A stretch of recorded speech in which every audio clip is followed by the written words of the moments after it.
हम देखें सैनिक किसान संवाद में सैनिक किसान से कहता है कि भाई हम तो चाहे कितना भी घना बीहड़ वन हो या फिर बर्फीली पथरीली भूमि, बड़ी बड़ी पहाड़ियाँ, ना तो हम जंगली जानवरों से डरते हैं और ना ही बीहड़ वन में छिपे अपने शत्रुओं से, पता नहीं जिनकी गोलों से बंदूकों से निकलकर कब हमारे सीने को भेज दे।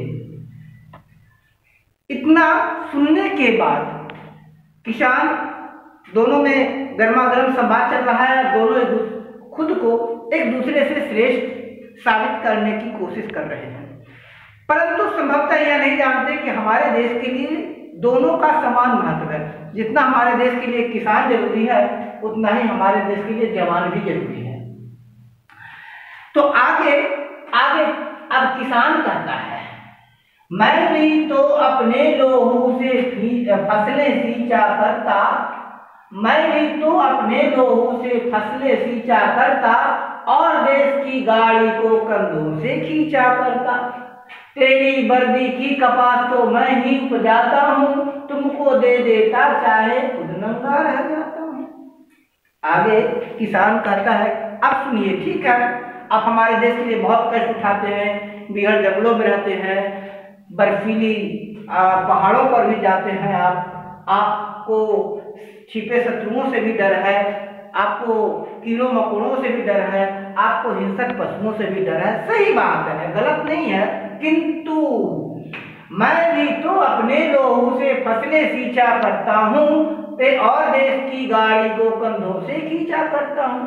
अगर आप देश के लिए अपना खून बहाते हो तो मैं अपना खून फसलों को दे देता हूँ, मैं अपना लहू जलाता हूँ, मैं अपना खून जलाता हूँ ताकि फसलें लहलहा उठे। मैं भी तो अपने लोहू से फसलें सींचा करता हूँ। अर्थात किसान कहते हैं कि मेरी लहू तो फसलों के काम आती है, मेरा भी खून जलता है, धूप में रहते हैं, और देश की गाड़ी को कंधों से खींचा करता हूँ। अपने खून पसीने, अपने खून जलाकर, लहू जलाकर मैं फसलों को जाता हूँ और वो फसल आपको देता हूँ। इस तरह से देश की गाड़ी चलती है, इस तरह से देश के लोगों की भूख मिलती है। अभी तेरी वर्दी की कपास तो मैं ही उपजाता हूँ, तुमको दे देता चाहे खुद नंगा रह जाता। ये जो आप जिस वर्दी को पहनकर इतरा रहे हो, जिस वर्दी पर गौरवान्वित हो रहे हो, जिस वर्दी को देखकर मुझे चिढ़ा रहे हो, याद रखिए उस वर्दी के लिए कपास मैं ही उपजाता, मैंने कपास उपजाया और आपकी वर्दी बनाने के लिए दे दिया। चाहे मैं खुद बेशक नंगा क्यों नहीं रह जाऊं, मेरे तन पर कपड़े इसीलिए नहीं होते मित्र, क्योंकि मैं जो कपास अपने कपड़े के लिए उपजाता हूं, वह कपास मैं आपकी वर्दी के लिए दे देता हूं। अब जब किसान ने सैनिक को त्याग की बात कह दी, जब परोक्ष रूप से किसान ने कह दिया कि आप हमें आज जिस अधनंगे कहकर चिढ़ा रहे हो, कह रहे हो कि जिसके शरीर पर वस्त्र नहीं है, तो मेरे शरीर पर वस्त्र कहां से होगा? जो कपास मैंने उपजाया वो तो आपको वर्दी बनाने के लिए दे दिया। अब या तो उस कपास से मैं अपना वस्त्र पहनूं या आपको वस्त्र पहना दूं, तो मैंने उचित समझा कि आप ही को वस्त्र पहना दूं, क्योंकि आप बड़े कष्ट झेलते हो। अब सैनिक कहते हैं, जब तुम मीठी नींदें लेते रातें होती गहरी, जब तुम मीठी नींदें लेते रातें होती गहरी, तब बंदूकें ताने जड़ते भारत माँ के प्रहरी। पैदल टैंक चले धरती पर साइबर रेट गगन में, आग उगलती तोपों से भी गिरते घुटनों चलकर। बोले ऐसा नहीं है कि सिर्फ आप ही त्याग करते हो, ऐसा नहीं है कि आप अपना कपास उगाकर सिर्फ मुझे दे देते हो और मैं कुछ नहीं करता। अब सुनिए मैं क्या करता हूँ, जब तुम मीठी नींदें लेते रातें होती गहरी, तब बंदूकें तान जड़ते भारत माँ के प्रहरी। जब रात गहरी हो जाती है, जब सबको मीठी मीठी नींद आती है, जब आप मीठी नींद में सोते रहते हो, तो आप क्यों मीठी नींद में सोते हो? बेफिक्र होकर सोते हो, निश्चिंत होकर सोते हो, क्योंकि भारत माँ के प्रहरी जगते रहते हैं, वो आपकी रक्षा करते रहते हैं, वो हमेशा ही देखते रहते हैं कि कहीं से कोई शत्रु आकर हमारे देश के सपूतों को नुकसान तो नहीं पहुंचा दिया। तो आप इसीलिए आराम से सोते हो, आप इसीलिए निश्चिंत होकर सोते हो, क्योंकि हम भारत माँ के प्रहरी हम सैनिक जागते रहते हैं और शत्रुओं से आपकी रक्षा करते रहते हैं। ऐसा नहीं है कि सिर्फ आप ही कपास उगाकर हमारी वर्दी के लिए कपड़े दे देते हो, तो मैं भी तो अपना दिन, अपनी नींदें, अपना आराम, अपना सुख, अपना चैन भारत माँ को कुर्बान कर देते हैं, ताकि भारत माँ के और वीर सपूत चैन की नींद सो सके। पैटर्न टैंक चले धरती पर, साइबर जेट गगन में, आग उगलती तोपों से भी भिड़ते भूत न चलकर। अब चाहे पैटर्न टैंक चले या फिर साइबर जेट, चाहे लड़ाकू विमान हो या नीचे तो गोले बरसा रहे हों, हम घुटनों के बल चलकर उनसे भी लोहा लेते हैं। हम उनसे भी अपने घुटनों पर जलकर इसी बंदूक के सहारे उनका भी मुकाबला करते हैं। देखो हमारी कितनी हिम्मत है, हम भी तो त्याग करते हैं। ठीक है, आपने त्याग कर दिया, सही बात है, आप अन्य का भी त्याग करते हो, अपना कपास उगाकर हमें दे देते हो ताकि हमारे लिए वर्दी बने, तो हम भी तो अपने प्राण को न्यौछावर करते हैं। पैटर्न टैंक का सामना इन्हीं बंदूकों से करते हैं। हम भी कहाँ कम है, हम भी कहाँ देश की सेवा नहीं कर पाते। एक बार फिर अब किसान आगे कहता है, काले काले बादल गरजे, बिजली चमचम चमके, मूसलाधार बरस जल मेरे छप्पर में आ धमके। यानी जब वो कहते हैं, जब सैनिक कहते हैं कि देखिए भाई पैटर्न टैंक का हो या कोई लड़ाकू विमान हो, सबका सामना हम इसी बंदूक से करते हैं, हमें तो इतनी हिम्मत, हम इतनी कष्ट झेलते हैं।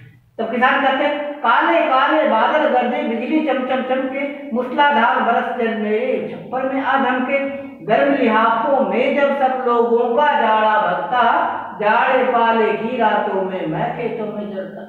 कहते हैं कि काले काले बादल गरजे, बिजली चमचम चमके। ऐसा होता है कि बरसात में आसमान काले काले बादल से ढक जाता है, बिजलियां कड़कने लगती हैं, मूसलाधार वर्षा होने लगती है, और उस मूसलाधार बारिश के कारण मेरे छप्पर से पानी चूने लगता है। अर्थात कहते हैं कि मैं इतना त्याग कर देता हूँ, सब कुछ आप लोगों को दे देता हूँ, मेरे पास इतना पैसा भी नहीं होता है कि अपने घर को, अपने आप को मूसलाधार बारिश से बचा सकूं। जब मूसलाधार बारिश होती है तो मेरे छप्पर में से वो पानी नीचे आ गिरती है और हम लोग बैठकर ही रातें काट लेते हैं। साथ ही गर्म लिहाफों में जब सब लोगों का जाड़ा भगता, जाड़े पाले की रातों में मैं खेतों में जब ठंड पड़ती है, भीषण सर्दी पड़ती है, लोग अपने आप को गर्म कपड़ों में ढके रहते हैं, रजाई के अंदर ढके रहते हैं। जब लोगों को जाड़े लोगों से भागता है, उस समय उस जाड़े की रातों में, पूस की रात में मैं खेतों में जागता हूँ। मैं तो जाड़ों से भी सामना करता हूँ, मैं प्रकृति से भी सामना करता हूँ। यहाँ किसान सैनिक को कह रहे हैं कि आप तो मानव निर्मित शत्रुओं का सामना करते हो, आप तो शत्रु को देख सकते हो, शत्रु की ताकत का अंदाजा लगा सकते हो, किंतु मैं तो प्रकृति से लड़ता हूँ। कभी कभी भीषण ठंड पड़ती है और उस भीषण ठंड में हमें फसल की देखभाल करने के लिए, ताकि आपको भरपेट भोजन मिल सके, ताकि आपको वर्दी के लिए कपास मिल सके, हम उस ठंड में भी रातों में खेतों में जलते हैं। जब इतनी दर्द भरी बात किसान ने कहा, तब सैनिक कहता है, सचमुच तुम भूखे नंगेरा सबकी सेवा करते। बोले आप सही कह रहे हैं, संभवतः मैं गलत था, सचमुच आप भूखे नंगे ही होते हैं, लेकिन सबसे बड़े सेवादार तो आप। मुझे इस बात का गर्व था कि मैं सबसे बड़ा सेवादार हूँ, मैं प्रहरी हूँ, मैं शत्रुओं से बचाकर सबसे अधिक भारत माँ की सेवा करता हूँ, लेकिन आपके बारे में जानकर ऐसा लगा नहीं, संभवतः मैं गलत हूँ, हमसे भी अधिक सेवा तो आप करते हैं। किसान, तुम भी भाई कष्टों को सबकी रक्षा करते, और जय जवान का नारा मिलकर यहाँ लगा। किसान कहते नहीं नहीं नहीं, ऐसी बात नहीं है, ऐसी बात नहीं है कि हम ये नहीं बतलाना चाह रहे थे कि आप हीन हो, आप में हीनता का बोध कराना मेरा उद्देश्य नहीं।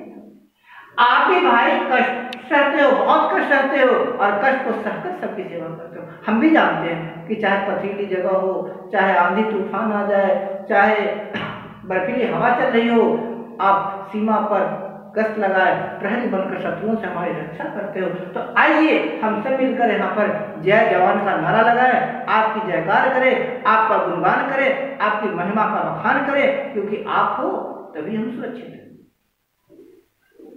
जैसे ही किसान ने जय जवान की बात की, जवान के सैनिक की आंखों में आंसू आ गया और कहा, और मेरे साथ और साथ में जय किसान का नारा भी दोहरा है। तो कहते भाई जय जवान का ही नारा क्यों लगाए?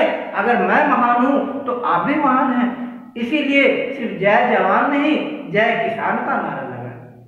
वास्तव में प्रस्तुत कविता के माध्यम से ये बतलाने का प्रयास किया गया है कि किसान और जवान में, सैनिक में कौन श्रेष्ठ है।